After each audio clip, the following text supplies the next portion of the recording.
الميوزيكلي، ابليكيشن تيك توك، المحتوى الهادف، المقالب.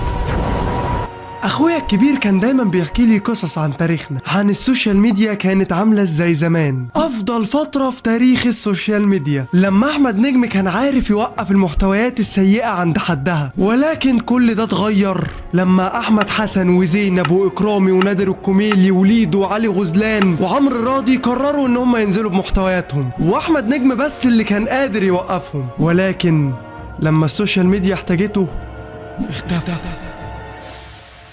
وبعد 8 سنين من الغياب، أصحاب المحتوى السيء خلاص قربوا يكسبوا الحرب، وفي محاولة للعثور على حد يكون بديل لأحمد نجم اكتشفنا الكارثة. أنا شادي جن، والنهاردة هنتكلم عن الفيديو رياكت في مصر. الفيديو رياكت في مصر بقى غريب جدا، يعني الناس نسيت الهدف الرئيسي من المحتوى ده، وبقت كل فيديوهاتهم حرفيا مبنية على الرب. الفيديوهات بقت مبنية ان انا اجيب فيديو مشهور وما اضيفش عليه اي حاجة حرفيا، وكل ده في المقابل ان اطلع ترند، وده شيء مش عيب. ولكن العيب هنا هو ان انا اساسا ما ضفتش حاجه للفيديو، يعني اللي هو انا كمشاهد بتفرج عليك لاجل الفيديو اللي انت بتعرضه في الخلفيه، مش لاجلك انت او لاجل افهاتك. فخلونا نتفرج مع بعض ونشوف الموضوع وصل بينا لفين. واول شخص معانا النهارده هو عميد الفيديو رياكت في مصر في الفتره الاخيره، صاحب الضحكه الذهبيه. الشخص اللي عمل برنامج في رمضان محدش اتفرج عليه حتى صناعه، الراجل اللي بيضحك خالاتي وعماتي وموظفين البنوك والست بتاعت الخضار وموظفين الحكومة. طبعا انتوا دلوقتي عرفتم انا بتكلم عن مين. واول شخص معانا النهارده هو اسلام فوزي. دايما جوزي بيطلب مني ان اكون مختلفة وديفرنس. يا فندم، ديفرنس؟ جوزك طلب كده؟ الرجاله ساعات بيبقى عندهم طلبات غريبه. لا لا لا لا لا لا، ايه ده ايه ده ايه ده ايه ده ايه ده ايه ده؟ جوزك طلب كده؟ ايه ده؟ ازاي يعني؟ ازاي جوزك يطلب حاجه زي دي؟ فين اهالي المكرونه دي؟ حرفيا دلوقتي هتلاقي موظفين البنوك اللي هم بيتفرجوا عليه عملوا معاملات بنكيه غلط بسبب الافيهين اللي هو رماهم دول. علشان ارضيه النهارده عملت له اكله من شمال شرق اسيا اللي هي تايلاند. مختلفه وديفرنس؟ وتايلاند بقت في شمال شرق اسيا؟ النمرة غلط يا عماد. هو ده بقى حرفيا اللي انا بتكلم فيه. يا استاذ اسلام، يا استاذ اسلام، لما حضرتك تعيد الكلام اللي هي بتقوله ده مش هيضحكنا والله، لان انا لما اتفرج على الفيديو واسمعه واقوم مردد كل كلمه انا بسمعها، فكده انا مش بعمل رياكت، انا كده صدى صوت. مكرونه سويت اند شاور. يلوي. استني المكرونه اللي هتخليكي ديفرنس من شمال شرق اسيا سويت اند شاور؟ طب والسويت قبل الشاور ولا بعد الشاور؟ ده ايه؟ يعني حرفيا لحد دلوقتي عدى حوالي 41 ثانية من الفيديو، وعدد الافيهات اللي هو قالها -3. انا عارف ان انا هتشتم كتير قوي بسبب الفيديو ده والله، وانا على المستوى الشخصي ما بكرهش اسلام فوزي، على فكرة انا بحب الراجل ده جدا لان الراجل ده محترم ومتربي وابن ناس، بس انا كلامي هنا على الافيهات، على الضحك. يا جدعان انا بدور على الافيهات فين؟ شفت شبيه احمد العوضي؟ ما شفتش؟ تعالى. لماذا نحن هنا؟ سؤال صعب. عارفين المثل بتاع عيان بيكشف عند ميت؟ اهو ده اكبر مثال حي انا شفته للمثل ده. يعني تخيل اسلام فوزي اللي هو اساسا مش بيضحك بيقلد احمد ناجي اللي هو برضه مش بيضحك. هو في ايه؟ ما ترحمونا بقى. لا بص، الوقفه بالجنب بالنظره، لا معلش هو ايه ده يا اسلام؟ ده هو فعلا.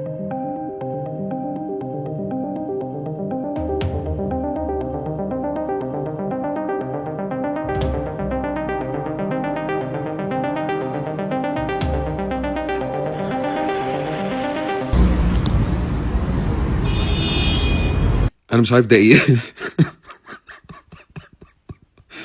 رايح فين يا فهد؟ اكيد رايح يدور على افيه حلو ليك.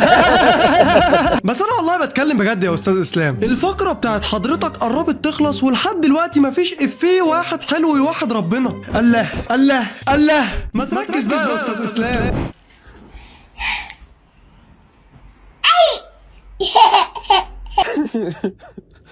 خطير. اهو يعني حرفيا صدى صوت زي ما قلت لكم بالظبط. الواد ما عملش اي حاجه غير ان هو ضحك. فيقوم استاذ فوزي بقى عشان يضحكنا يعمل ايه؟ يا ترى بقى اسلام فوزي عايز يموت المشاهدين من الضحك، فهيعمل ايه؟ هيضحك هو كمان. إيه اللي جرى للناس؟ إيه اللي جرى للناس؟ عليا النعمه الناس اتجننت. ده بيقرا حروف؟ قال حرف الايه؟ سي. يعني هو تقريبا كده اسلام فوزي بيعمل فيديوهاته لفئة المكفوفين او الناس اللي عندها مشكلة في النظر او مشكلة في السمع، لانه حرفيا مش بيضيف اي حاجة للفيديو، ولكن هو بيقول كل تفصيلة في الفيديو. فلو انت ما بتشوفش او ما بتسمع ايه اللي انا بعمله ده، فلو انت ما بتسمعش او ما بتشوف في ايه تاني، لو انت ما بتشوفش او ما بتسمعش، فاستاذ اسلام هيشرح لك كل تفصيلة في الفيديو. تقريبا كده احنا كنا فاهمينه غلط. سي. ده بجد؟ انت حقيقي؟ لماذا نحن هنا؟ لا حول ولا قوة الا بالله. تعالوا كده خليني اجرب ابقى اسلام فوزي لمدة 5 ثواني. ايه ده؟ ده قال سي. ايه ده؟ ازاي بقى يقول حاجة زي دي؟ ده شكله كده بيشجع كريستيانو. والله العظيم زي العسل. اعمل لكم فيديوهات تقليد. علمك ازاي ايدك ورجلك يبقوا انعم من طستوز البيبي. انعم من ايه يا جميل؟ انعم من طستوز البيبي. اللي حضرتك همشي بكفوله في ايدي ولا زي والحاجات دي؟ اول حاجه ده زوج الهند. في مشاكل ما بينهم حضرتك بتصلحيهم على بعض؟ بقى زوج الهند ازاي؟ لا لا لا لا لا لا لا لا لا كده كتير والله يا جدعان. مرض صدى الصوت اللي عند اللي بيعملوا فيديو رياكت خلاص انتشر. والله يا جدعان انتم لما تعيدوا اللي هم بيقولوه ده مش هيضيف اي حاجه للفيديو بجد يا جدعان. فين المحتوى؟ فين السكريبت؟ فين التمثيل؟ فين الاداء؟ فين زرار البلوك؟ اهلا بيكم في علبة كعك ب 16,000 ونص. ده مانيوال ولا اوتوماتيك؟ علبة كحك ب 16,000 ونص؟ هات له ينزل دهب. ليه؟ حاطين فيها تنين مجنح. حاطين فيها تنين مجنح. افيهات اغنياء. افيهات اغنياء صدى صوت. افيهات ناس بتعمل فيديو رياكت. انت اللي قتلتني يا مجدي. تقول الحقيقة.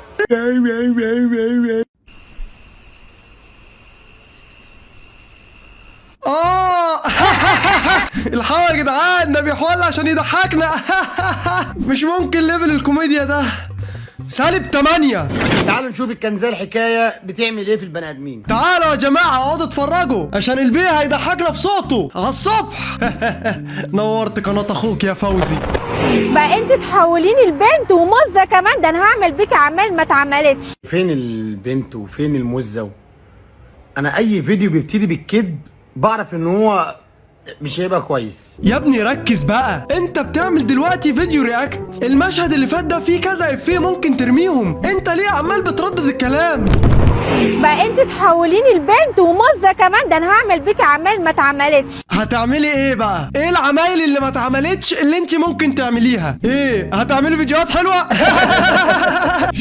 شايف الافيهات بتترمي ازاي؟ تعلموا بقى. تتجوزيني؟ ما هو كون ان 3 من 3 فئات مختلفين يتقدموا لواحدة، معنى كده ان اكيد الواحدة دي المفروض انها تبقى حلوة. المفروض. تعالوا نشوف. يا ابني هو انت بتقدم فيديو الناس ما بتشوفش، للناس ما بتسمعش. انا نفسي اعرف هو ايه الرياكت او ايه ردة الفعل في ان انت تشرح الفيديو. يعني هل ده فيديو رياكت ولا كورسات لشرح الفيديو؟ ما انا لازم افهم.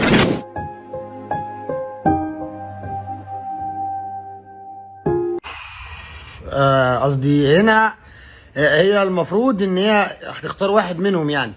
فتعالوا نشوف كل واحد هي تخيلته ازاي. درس النهارده يا طلاب عندنا استاذ احمد الاسطوره وشهوده وحسين بزو. لا هو بجد اسمه حسين بزو، ده مش افيه. واكرم ابو قلب ابيض. دلوقتي هنعرف ازاي اكرم اداها الخاتم وهي تخيلته ازاي. ولو الشرح عجبك ما تنساش ان انت تشترك في الكورس بتاعي. انا لو مت من الضحك العرسان دول هيكونوا السبب. تعالوا نشوف ردة الفعل الكوميدية.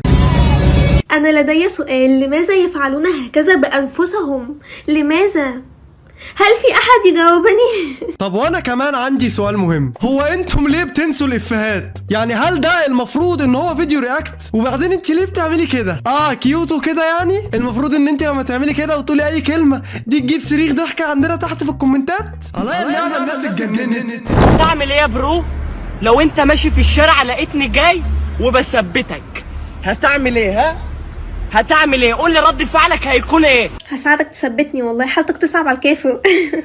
ايه ده بس كده خلاص؟ هو ده الرياكت؟ يعني انا كنت معترض على الناس اللي بتردد الكلام وكنت شايفهم صدى صوت، لكن كل ده قبل ما اشوف الهانم الانسه اساسا نسيت ترياكت. هو في ايه؟ ما ترحمونا بقى. رقم الكام؟ 0 طماطمايه 10 خصايه شلح ويجري ورايا. ما نجري خدوا ايه؟ حد خدوا قلت منها. انا شايفه ان البنت دمها خفيف عشان لقيت كومنتس سلبيه عليها كتير قوي، فلا عسل. بغض النظر ان البنت دمها خفيف او لا، بس انا بقى شايف ان انت ما بتعمليش حاجه خالص. على فكره في زرار تحت الفيديو اسمه كومنت، ممكن تدوسي عليه وتكتبي تعليق عادي، او ده هيكون احسن من اللي انت بتعمليه ده، عماله تفتحي الكاميرا وتحطي ميك اب وتشغلي الرينج لايت وتصوير ومونتاج. لا بنريحك، انت ما بتعمليش حاجه حرفيا. ما تدعك حلو يا عادل. هو ايه ده؟ ايه ده؟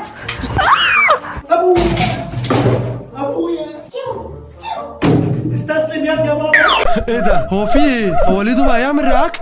لا ولسه دمه تقيل زي زمان؟ لا حول ولا قوة الا بالله. الله يرزقك يا ابني، يا رب ما حدش يوصل للحالة اللي هو وصل لها دي يا رب. ايه ده يا عادل، انت جننت يالا ولا ايه؟ ايه ده ده لسه عايش في 2019. 2019 ايه؟ الهيليوم فويس ده كان مشهور سنة كام؟ 2016 على ما اعتقد تقريبا كده. النت قاطع عند ليدو من وقتها ولسه جاي دلوقتي. خالص مش عيب عليك يا راجل يا شايب يا عايب، لما تكون في السن ده وتقعد تغسل لمراتك رجليها. ابويا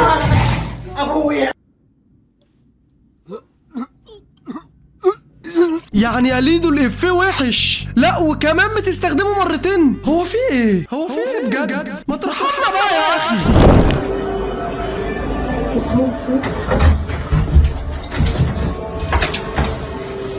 عامله لك مفاجأة. انا اقول لك ايه؟